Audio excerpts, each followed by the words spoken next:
Hello friends, मेरा नाम है महेंद्र वर्मा और आप सभी का अध्ययन क्लासेस में बहुत बहुत स्वागत है।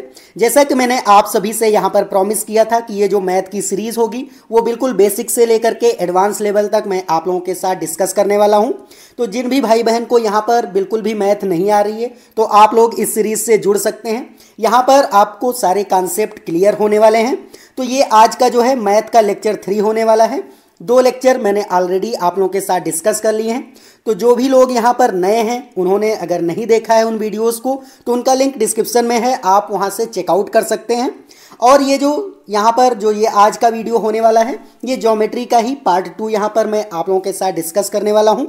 ज्योमेट्री का पार्ट 1 मैंने कल आप लोगों के साथ डिस्कस कर लिया था, उसको मैंने बिल्कुल डिटेल में डिस्कस किया है।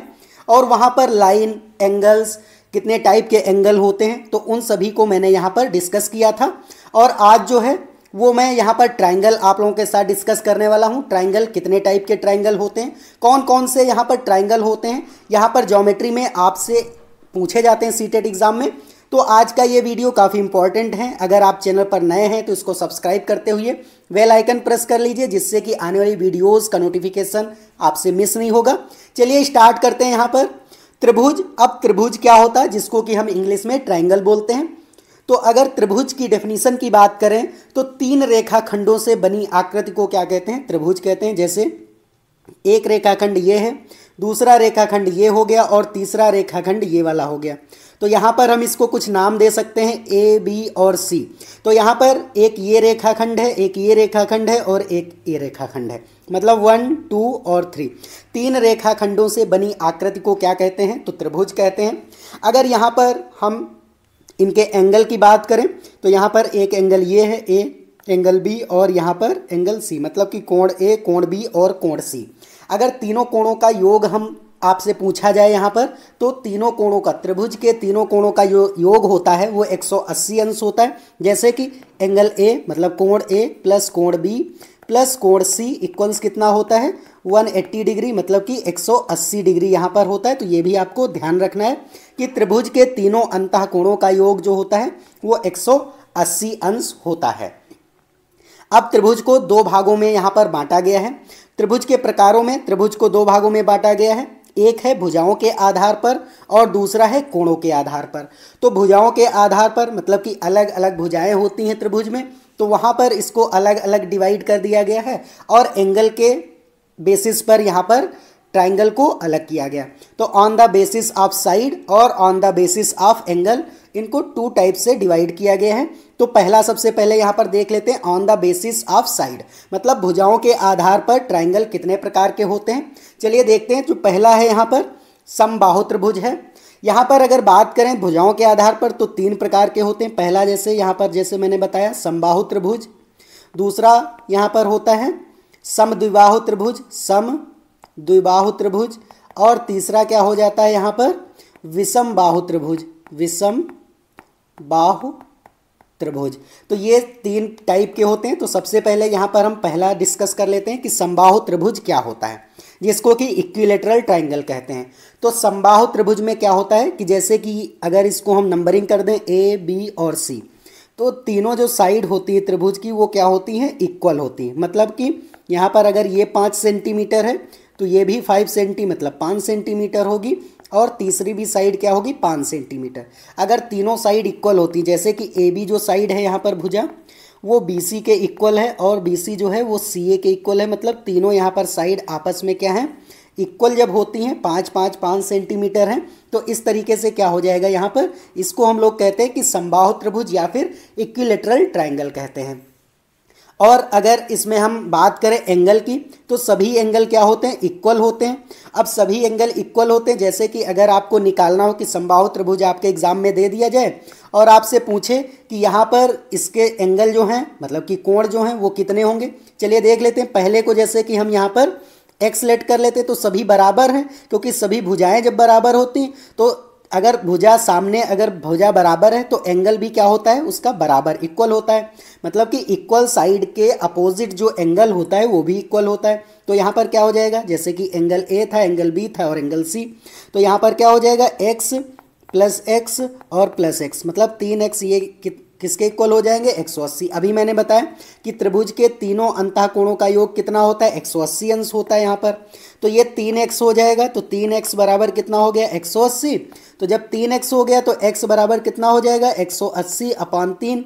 तो 3 से काटेंगे तो 60 आ जाएगा। इसका मतलब है कि सभी एंगल कितने डिग्री के आते हैं, 60, 60 और 60 डिग्री के ये होते हैं। उम्मीद है आपको यहाँ पर समबाहु त्रिभुज समझ में आ गया होगा अच्छे से। अगर कोई भी डाउट है तो आप कमेंट कर सकते हैं। चलिए अब देख लेते हैं सेकंड। जो यहाँ पर सेकंड क्या है, अब जैसे यहाँ पर मैंने समझाने के लिए बताया था तो उसी में मैंने यहाँ पर समझा दिया है। तो इसको अब हम क्या करते हैं, आगे देख लेते हैं।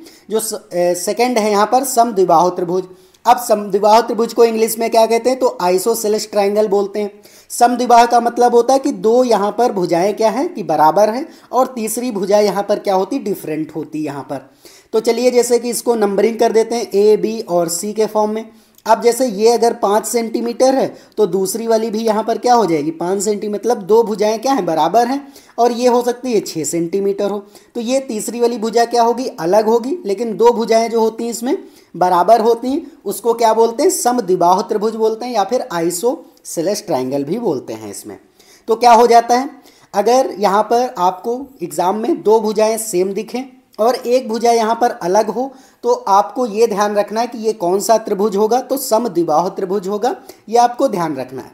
एक और यहाँ पर पॉइंट आपको ध्यान रखना है कि समद्विबाहु त्रिभुज में अगर यहाँ पर किसी एक पॉइंट से, मतलब कि जो ऊंचाई पर पॉइंट है, यहाँ से अगर लंब डाल दिया जाता है यहाँ पर बेस पर, तो ये जो होता है ये BC, मतलब कि अगर इसको M कर लें तो ये BM = CM, मतलब कि ये जो साइड होती हैं इसको बराबर दो भागों में यहाँ पर डिवाइड कर देता है। जैसे कि अगर ये 6 सेंटीमीटर तो कितना हो जाएगा, 3 सेंटीमीटर इधर बचेगा और 3 सेंटीमीटर इधर रह जाएगा।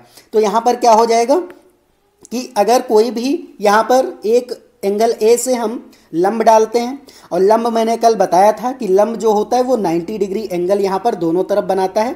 तो जब यहाँ पर BC लाइन पर लंब डालेंगे तो जो BC होगी वो बराबर दो भागों में यहाँ पर डिवाइड हो जाएगी। तो ये भी प्रॉपर्टी आपको ध्यान रखना है।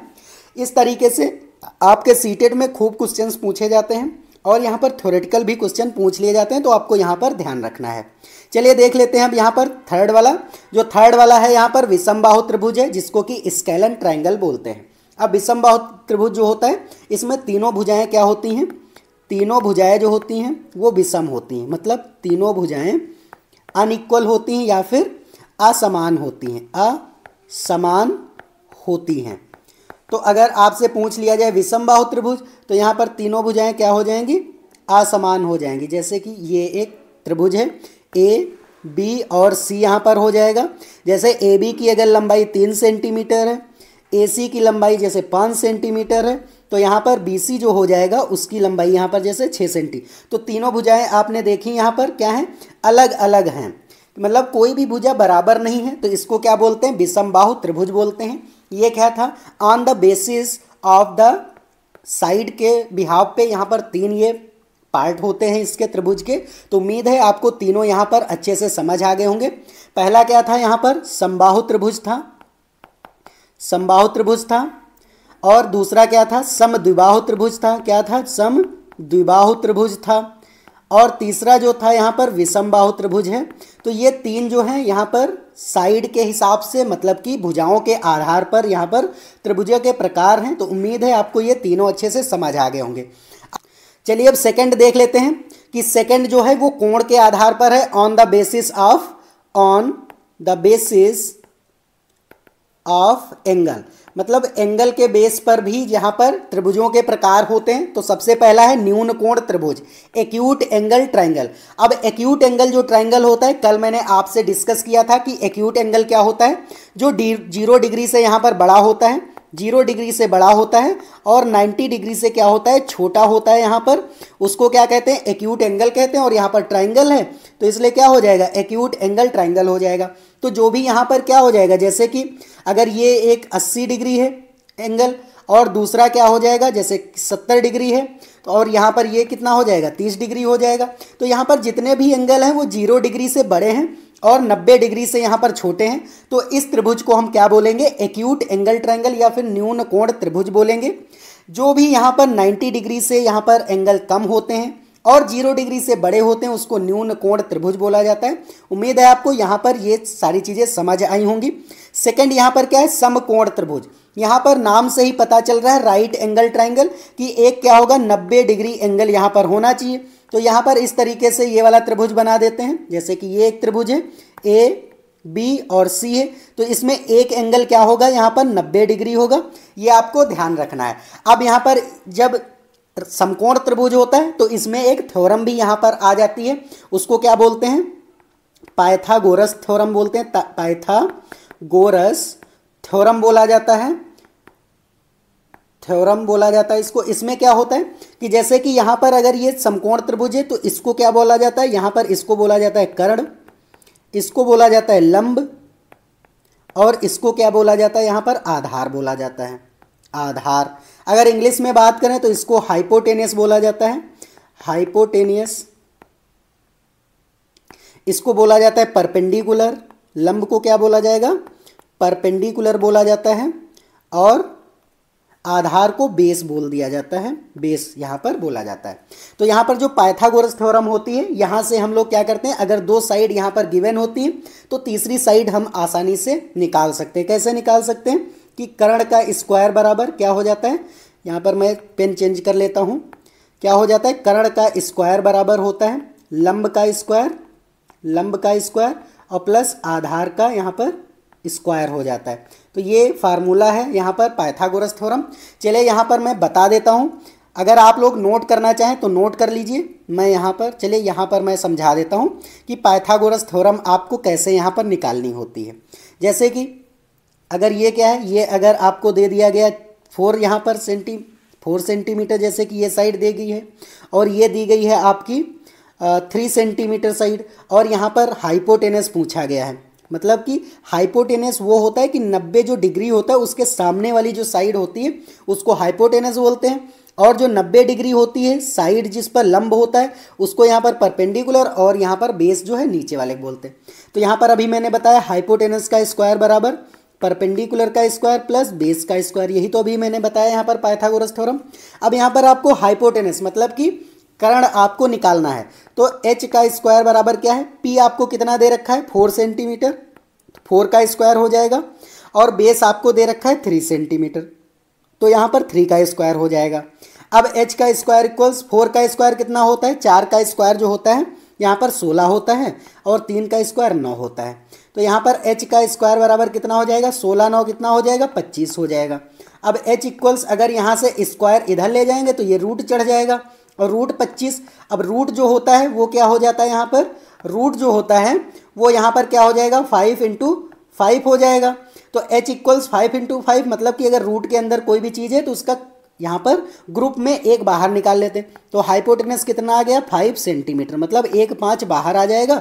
तो हाइपोटेनस यहाँ से पता चल गया 5 सेंटीमीटर आपका हो जाएगा। तो उम्मीद है आपको यहाँ पर पाइथागोरस थ्योरम अब अच्छे से समझ आ गई होगी। चलिए अब देख लेते हैं यहाँ पर थर्ड वाला। थर्ड क्या है, अधिक कोण है।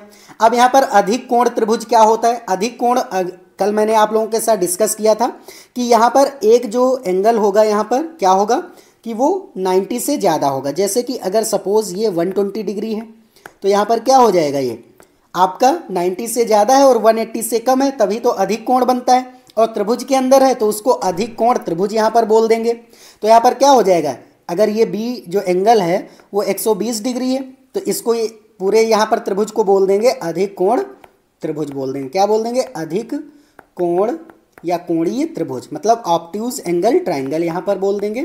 तो उम्मीद है आपको ये सारी चीज़ें समझ आ रही होंगी। कोई भी डाउट है तो आप कमेंट करके ज़रूर पूछिए।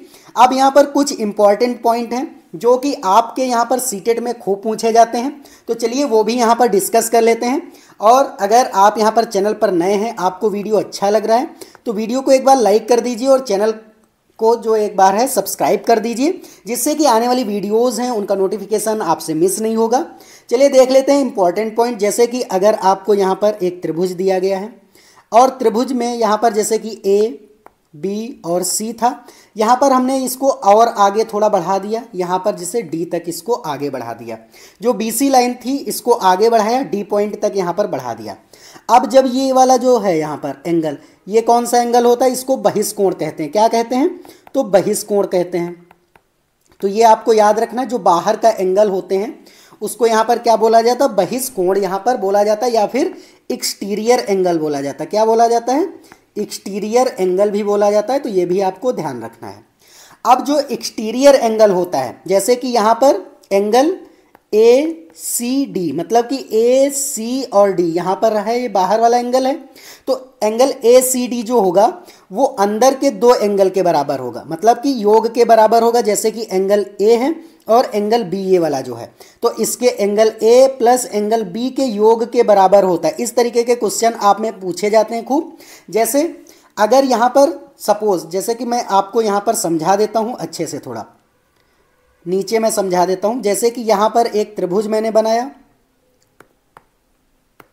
ये मैंने एक त्रिभुज बनाया इस तरीके से, और इसकी जो साइड थी उसको आगे बढ़ा दिया यहाँ पर। जैसे कि ए बी और सी ये त्रिभुज है, इसको डी तक बढ़ाया। अब ये क्या है? एक बहिष्कोण है, एक्सटीरियर एंगल है। अब जो ये एंगल होगा, जैसे कि अगर ये एंगल आपसे पूछा जाए कि बहिष्कोण क्या होगा, तो यहाँ पर जैसे दे दिया जाए कि 40 है और ये दे दिया जाए कि आपका 45 है। सपोज मतलब मैंने यहाँ पर आपको समझाने के लिए ये दोनों एंगल ले लिए हैं। अब यहाँ पर बहिष्कोण जो होगा एंगल ए सी डी, आपसे पूछ लिया जाए कि ए सी डी क्या होगा यहाँ पर, तो आपको कैसे सॉल्व करना है? एंगल ए सी डी बराबर क्या हो जाएगा? Angle A plus angle B हो जाएगा। तो एंगल ए आपका 40 डिग्री है और ये 45 डिग्री हो जाएगा। तो कितना यहाँ पर आ जाएगा? 45 डिग्री हो जाएगा, 85 डिग्री। तो एंगल जो ए सी डी आया ये कितना आ जाएगा? 85 डिग्री। तो उम्मीद है अब आपको यहाँ पर समझ आ गया होगा कि बहिष्कोण कैसे निकालते हैं। कभी कभी ये दे रखा होगा और आपसे यहाँ पर कोई एक एंगल इन दोनों में से नहीं दिया होगा, वो आपको निकालना होगा। जैसे कि अगर एंगल ए दिया होगा तो एंगल बी हो सकता ना दिया हो। जैसे यहाँ पर दे देता कि एंगल ए सी डी आपका 85 डिग्री है और एंगल बी आपको ना देता, पूछता कि एंगल बी यहाँ पर कितना होगा, तो यहाँ पर आपको 85 रख देना था, एंगल ए रख देना था और एंगल बी रख देना था। तो यहाँ पर 85 डिग्री हो जाएगा और इक्वल में एंगल ए आपको पता है ना 40 डिग्री है, और ये कितना हो जाएगा? एंगल बी आपको निकालना है। और ये जब 40 इक्वल के इधर आएगा तो कितना हो जाएगा? 85 से -40 हो जाएगा इक्वल्स एंगल बी। तो यहाँ पर एंगल बी कितना आ जाएगा? 45 डिग्री, मतलब 45 डिग्री आ जाएगा यहाँ पर एंगल। तो उम्मीद है अब आपको अच्छे से समझ में आ गया होगा। चलिए देख लेते हैं यहाँ पर अब थर्ड पॉइंट। तो यहाँ पर थर्ड पॉइंट क्या हो जाएगा, चलिए देख लेते हैं जल्दी से। तो जो थर्ड पॉइंट है वो आपको याद रखना है कि जब त्रिभुज बनाया जाता है तो इसकी कोई दो भुजाएं जो होती हैं उनका योग जो है तीसरी भुजा से बड़ा होता है। तो मतलब त्रिभुज की, यहाँ पर लिख सकते हैं आप, त्रिभुज की किन्हीं दो भुजाओं का योग तीसरी भुजा